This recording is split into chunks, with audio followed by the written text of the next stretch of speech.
Hello दोस्तों, स्वागत है आपका आपके चैनल स्टडी फैक्टर पे। इस वीडियो में हम बात करने वाले हैं बीपीएससी टीआरई 4 को लेकर। जैसा कि आप जानते हैं कि ये चैनल आपको सभी जॉब अपडेट के बारे में जानकारी देता है, साथ ही आपको कौन सा बुक किस एग्जाम के लिए पढ़ना चाहिए उसकी भी जानकारी आपको चैनल पे मिल जाता है। तो आज हम मुख्य रूप से जो बात करने वाले हैं वो एसएसटी क्लास 6 to 8 के लिए बात करने वाले हैं। हालांकि क्लास 9, 10 एसएसटी के लिए भी यह बिल्कुल सेम वीडियो उनके लिए भी सेम वीडियो रहने वाला है। तो आप सभी लोग यदि चैनल पे नए हैं तो चैनल को सब्सक्राइब कर लें और वीडियो को जरूर लाइक कर दें। इस वीडियो में बताऊंगा कि आपको कौन कौन से बुक पढ़ने चाहिए जिससे आपका सेशन आराम से हो जाएगा। क्योंकि मेरा भी सब्जेक्ट एसएसटी ही रहा है तो आपको मैं काफ़ी अच्छे तरीके से बता सकता हूँ कि आपको कौन सा बुक पढ़ना चाहिए। चलिए सबसे पहले बता दूं कि बीपीएससी में अगर आप 6 to 8 में अपीयर हो रहे हैं तो सबसे पहले आपको थोड़ा सा मैं बता दूँ सिलेबस के लिए। तो 30 सब्जेक्ट आपका भाषा से होता है, ठीक है। 30 क्वेश्चन आपका भाषा से होता है और 40 क्वेश्चन आपके सामान्य जीएस के होते हैं, ठीक है। सामान्य जीएस के होते हैं। हालांकि अगर आप ये जो मैं बुक बताऊंगा पढ़ लेंगे तो जो आसमी जो जीएस का पोर्शन होगा वो भी आपका क्लियर हो जाएगा। उसके बाद आपके 40 क्वेश्चन फर्स्ट सब्जेक्ट से आपका होता है और 40 क्वेश्चन आपके जो होते हैं वह आपके सेकंड सब्जेक्ट का होता है। तो मुख्य रूप से जो मैं आपको किताब बताने जा रहा हूँ तो इसके बारे में बताने जा रहा हूँ, ठीक है। चलिए आगे बढ़ते हैं, हम बात करते हैं।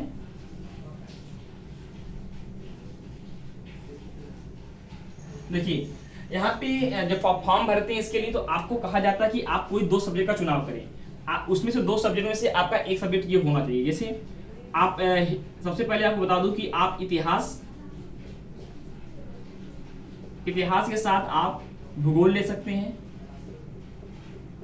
ठीक है। और आप इतिहास के साथ राजनीति शास्त्र ले सकते हैं, पॉलिटिकल साइंस। इसके बाद आप इतिहास के साथ अर्थशास्त्र ले सकते हैं। ध्यान रखेंगे अगर आप फॉर्म जब भी भरेंगे तो याद रखेंगे इतिहास को आपको फर्स्ट नंबर पे रखना है, बाकी इन सब्जेक्ट को सेकंड में रखना है। यदि वहीं आप भूगोल के साथ कोई कॉम्बिनेशन बना रहे हैं तो आपको भूगोल के साथ आप इतिहास रख सकते हैं। लेकिन ध्यान रखेंगे यदि आपको भूगोल इतिहास रखना है तो आपको इतिहास को पहले नंबर पे रखना होगा, तो ये कॉम्बिनेशन सेट नहीं होगा। इसकी जगह पे आप रखेंगे भूगोल प्लस अर्थशास्त्र, ये कॉम्बिनेशन आप रख सकते हैं। या तो आप रखेंगे भूगोल प्लस राजनीति शास्त्र। तो इस हिसाब से आपको फॉर्म भरते वक्त सब्जेक्ट का चुनाव करना होता है। तो अब यहाँ पे मुख्य रूप से अब 4 सब्जेक्ट बन गए आपके, एक इतिहास हो गया, एक भूगोल हो गया, एक राजनीति, एक अर्थशास्त्र।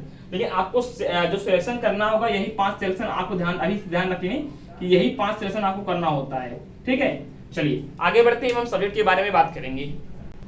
सबसे पहले हम जो बात करने वाले हैं वो इतिहास विषय को लेकर बात करेंगे, हम हिस्ट्री को लेकर बात करेंगे।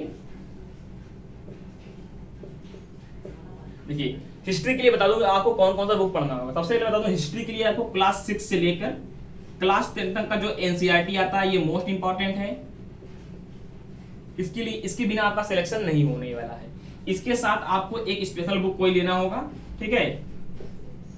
स्पेशल बुक, तो स्पेशल बुक के बारे में बता दूं, इस समय आपको स्क्रीन पे दिखाई दे रहा होगा महेश कुमार बन्नवाल का इतिहास। जिस इतिहास में आपको प्राचीन इतिहास, मध्यकालीन इतिहास और आधुनिक इतिहास के साथ विश्व इतिहास भी मिल जाएगा। वैसे अब तक देखा जा रहा है कि जो इतिहास में पूछा गया क्वेश्चन है वह आधुनिक इतिहास और विश्व इतिहास से ही प्रश्न पूछा जा रहा है। हालांकि पिछले पीवीसी टीआरई 3 में कुछ क्वेश्चन आपके एंशिएंट हिस्ट्री से भी था।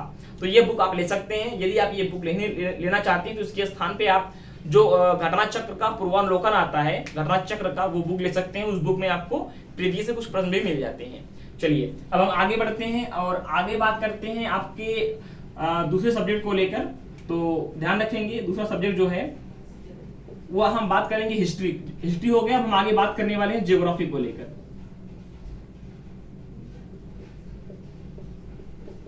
ठीक है। ज्योग्राफी के लिए भी आपको क्लास 9 से 6 से लेकर 10 तक का एनसीईआरटी मोस्ट इंपॉर्टेंट है। ये आपको इसको पढ़ना ही होगा। इसके साथ स्पेशल बुक की बात करें तो आपका जो स्पेशल बुक है, ठीक है, जो आपका स्पेशल बुक है, स्पेशल बुक में आप महेश कुमार बन्नवाल का बुक ले सकते हैं जो कि एक समग्र इतिहास भूगोल के लिए आता है, जो कि सबसे बढ़िया बुक है। इसके अलावा अगर आप दूसरे लेना चाहते हैं तो आप घटना चक्र का पूर्वावलोकन भी ले सकते हैं। आपको स्क्रीन पे फोटो आपको दोनों का दिखाई दिया होगा। आगे बढ़ते हैं, इकोनॉमिक्स की बात हो गई, ज्योग्राफी की बात हो गया। अब हम बात करते हैं पॉलिटी को लेकर। पॉलिटी के बारे में बात करें तो पॉलिटी के लिए भी आपको क्लास 6 से लेकर क्लास 10 तक की एनसीईआरटी मोस्ट इंपॉर्टेंट है। इसके साथ स्पेशल की बुक की बात करें तो एक आता है महेश कुमार बन्नवाल का ही भारतीय संविधान एवं भारतीय राज्य व्यवस्था का बुक। ध्यान रखेंगे भारतीय संविधान के साथ भारतीय राज्य व्यवस्था का बुक, केवल यही बुक आप ले सकते हैं जो कि काफी अच्छा बुक है। आगे हम बात करते हैं यदि आप इकोनॉमिक्स सब्जेक्ट अपने साथ रखते हैं, इकोनॉमिक्स को अगर रखते हैं आप,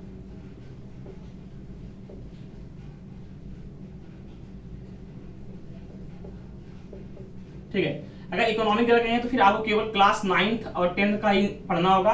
क्लास 9th और 10th का एनसीईआरटी पढ़ना होगा। अगर आप चाहें तो क्लास 11 का जो एनसीईआरटी है उसको भी पढ़ सकते हैं। क्लास 11th में जो काफी एनसीईआरटी है इकोनॉमिक्स का वो काफी अच्छा है। इसके साथ स्पेशल बुक की बात करें तो स्पेशल बुक के साथ आप महेश कुमार बन्नवाल का बुक ले सकते हैं, हालांकि काफी थोड़ी मोटी बुक है ये। इसके अलावा आप किसी भी प्रकाशन का एक जो आता है गाइड के रूप में कोई भी इकोनॉमिक्स का बुक ले लेंगे, साथ ही एनसीईआरटी पढ़ लेंगे तो आपका पूरा बिल्कुल कवर हो जाएगा। तो ये हमने बात कर ली जो कि मेन सब्जेक्ट आपका रहने वाला है उसके बारे में। इनमें से आप बुक ले लीजिए, मैं गारंटी से कहता हूं कि इससे बाहर आपके प्रश्न नहीं आने वाले हैं। आप ये मान के चल सकते हैं कि 85 to 90% प्रश्न आपके यहाँ से बिल्कुल आसानी से आ जाएंगे और किसी भी एग्जाम में 80% नंबर आपके लिए काफी अच्छा होता है। तो ये हो गया बुक के बारे में। और हम अब थोड़ा सा आपको ये मैंने आपको जो बताया ये 40 + 40 ये आपको मैंने जो आपका मेन सब्जेक्ट है, मेन सब्जेक्ट के बारे में बता दिया। और हम बात करते हैं 40 क्वेश्चन जो आपका सामान्य वाला आता है उसके लिए। तो इस 40 क्वेश्चन बता दूं कि जो 8 क्वेश्चन होते हैं वो करंट अफेयर के होते हैं, ठीक है, करंट्स के होते हैं। 8 क्वेश्चन लगभग आपके साइंस से आते हैं, ठीक है, 8 क्वेश्चन साइंस से आते हैं। 8 क्वेश्चन आपके मॉडर्न जो आपका मॉडर्न हिस्ट्री होता है, मॉडर्न हिस्ट्री से आता है। तो मॉडर्न हिस्ट्री के लिए आपको अलग से नहीं पढ़ना है, जो आप अपने पेपर में पढ़ेंगे वही हो जाएगा। 8 क्वेश्चन आपके आते हैं जियोग्राफी से, इसके लिए भी आपको अलग से कुछ नहीं पढ़ना होगा। और 8 क्वेश्चन आपके आते हैं मैथ से। तो अब देखिए करंट के लिए सबसे बढ़िया बुक आपको मैं बता दूं कि स्पीडी है, ठीक है। स्पीडी आपको स्क्रीन में दिखाई दे रहा होगा। जब आपका एग्जाम होगा उस एग्जाम के 1 महीने पहले वाला, जैसे मान लीजिए आपका जनवरी में एग्जाम हो रहा है तो जो दिसंबर वाला जो आपका स्पीडी होगा वो आप ले सकते हैं। इसमें आपको स्क्रीन पे वो स्पीडी की किताब दिखाई दे रहा होगा। साइंस के लिए बता दूं मैं, साइंस के लिए आप लूसेंट पढ़ लीजिए, ठीक है। लूसेंट के साथ क्लास 9th और 10th का SCERT याद रखेंगे, SCERT जो वहां का है, जो बिहार का SCERT है, याद रखेंगे कहाँ का, बिहार वाला SCERT आप पढ़ लीजिए। इसके बाहर आपके क्वेश्चन नहीं जाने वाले हैं। मॉडर्न इंडिया आपका वहीं से हो जाएगा। मैथ के लिए आप मैं बता दूं, मैथ के लिए एक चैनल में आपको बता रहा हूं, अध्ययन मंत्रा पे जो टीचर है मैथ के, जो बीपीएससी तैयारी 4 के लिए, बीपीएससी तैयारी 3 के लिए पढ़ाए हुए हैं, वो लगभग 30-40 वीडियो हैं, वो आप वीडियो देख लेंगे, उसके बाहर से आपका नहीं जाने वाला है। तो ये हो गया पूरा सिलेबस। इसके साथ ही आपके 30 क्वेश्चन आपके भाषा से आते हैं, ठीक है, जिसमें से आपका 8 क्वेश्चन इंग्लिश का होता है और बाकी 22 क्वेश्चन आपकी हिंदी के होते हैं। इसके लिए आप 22 क्वेश्चन हिंदी के लिए लूसेंट पढ़ लीजिए और 8 क्वेश्चन इंग्लिश के लिए भी आप लूसेंट पढ़ सकते हैं। हालांकि आपको इस 22 में से केवल आपको 9 नंबर ही चाहिए होता है, तो 9 नंबर आप बिल्कुल आसानी से पा जाएंगे, कोई दिक्कत नहीं है। इस 30 नंबर में आपको 9 ही नंबर चाहिए होता है।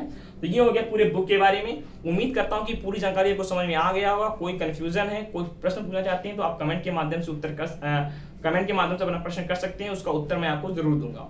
तो ये हो गया इन्फॉर्मेशन। अगर आपको किसी इसके अलावा, जैसे मैंने SST के बारे में बताया, इसके अलावा कोई और सब्जेक्ट की जानकारी चाहिए तो आप हमारे